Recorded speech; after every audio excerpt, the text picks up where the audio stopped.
James was waiting. He was carrying workmen. They were fixing the station house roof. Station staff unloaded 4 boxes of eggs for the village store. "How many journeys have you done?" asked James brightly. "This is my first," said Thomas. "Ha!" huffed James. "I'm on my 3rd. I'm as red as a rocket and twice as fast." And he steamed quickly out of the station. Thomas was upset. He wanted to go fast more than ever. Now the eggs were unloaded and Thomas chuffed slowly out of the station.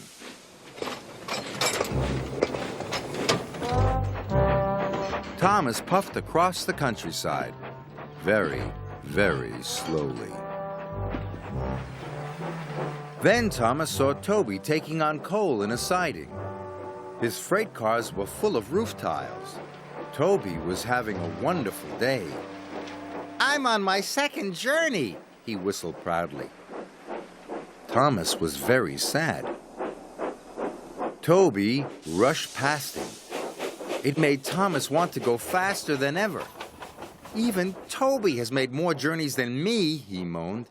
"It's not fair. I can be fast and careful." So Thomas started to speed up. Fast and careful, he huffed happily.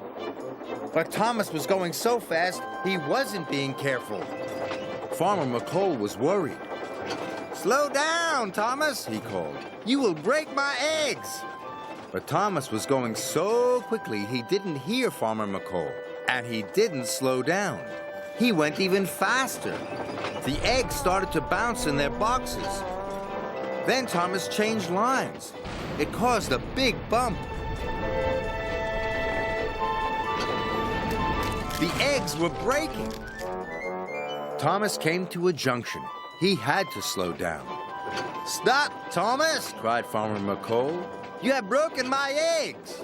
This time Thomas did hear Farmer McColl and he stopped right away.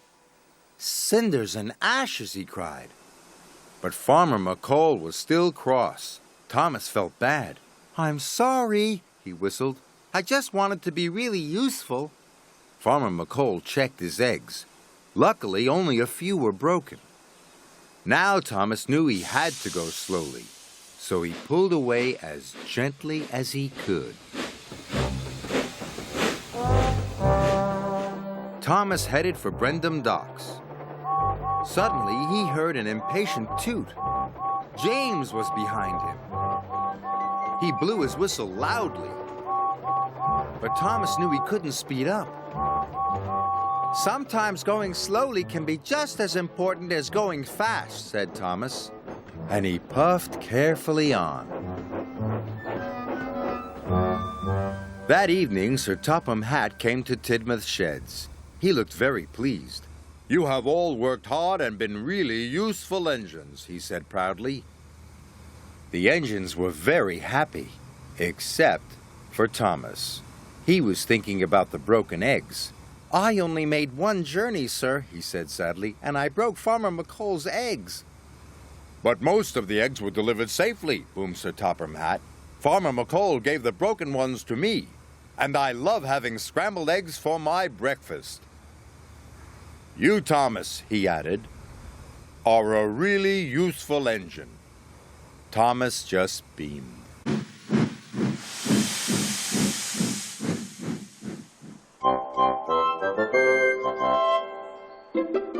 Here are some dots. If we join the dots, we will see one of the engines on Sir Topham Hatt's railway. I wonder which engine it is. Let's join the dots and find out. Here we go. Around the tender and the cab. There's the dome and a very tall funnel. Can you tell who it is yet? Around the buffers and the wheels. They are very big wheels. There's only one engine on Sodor with wheels that big. Do you know who it is? Yes, it's Emily. Hello, Emily.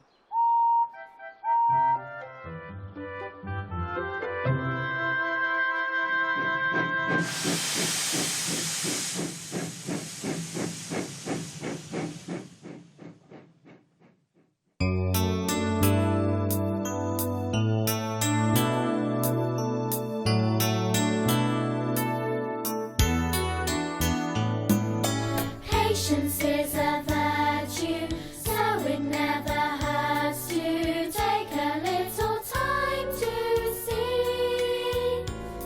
Sir Topham Hatt has taught you, and you know you ought to be as patient as can be. Happy waiting patiently.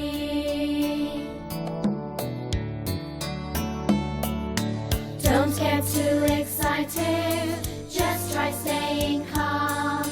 Thinking for a minute saves you so much harm. Everything around you is rushing here and there. Life can be so simple if you make time to spare.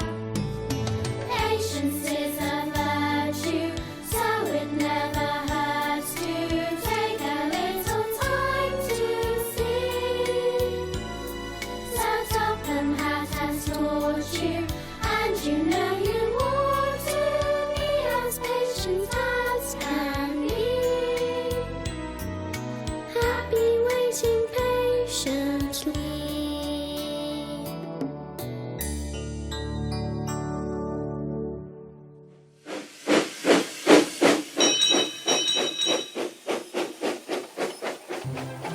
It was the end of a busy day. The engines had been working hard. They were feeling pleased and proud. Except Henry. He was feeling ill. "What's the matter with you, Henry?" Thomas asked. "My boiler's grumbling." "Maybe it's grumbling at you," teased Thomas. "That's not funny," hissed Henry. "You just don't care." But Emily saw that Henry was leaving a puddle of water behind. She was worried. The next morning, Sir Topham Hatt arrived. "Thomas, Percy, Henry, I want you to collect some freight cars and take them to the docks." "Yes, sir," cried Thomas and Percy. Henry watched the engines puff away. He didn't feel well. "Useful engines don't complain," Henry muttered. He was leaving water everywhere as he chuffed towards the coaling plant. When Emily saw this, she was more worried than ever.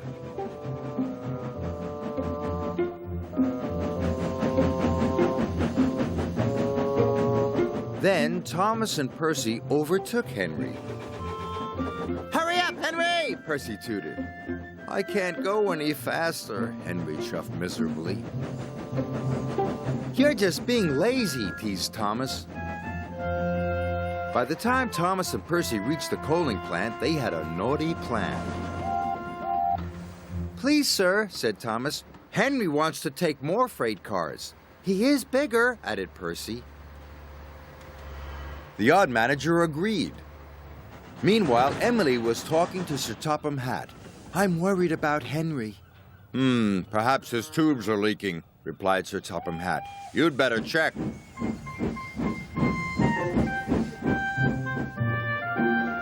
By the time Henry reached the coaling plant, Thomas and Percy had already left.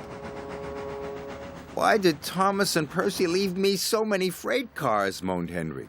"They know I'm not feeling well." "We'll still have to take them," said his driver. Henry chuffed and puffed and pulled his long line of freight cars.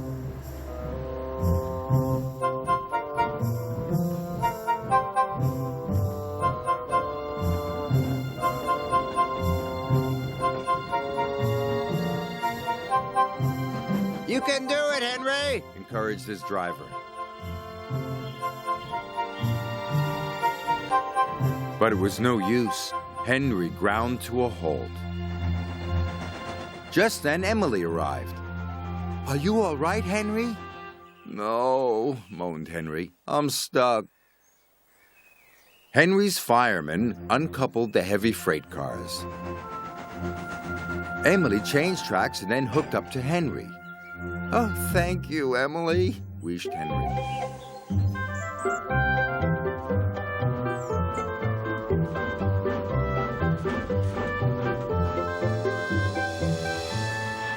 Emily and Henry puffed into the docks.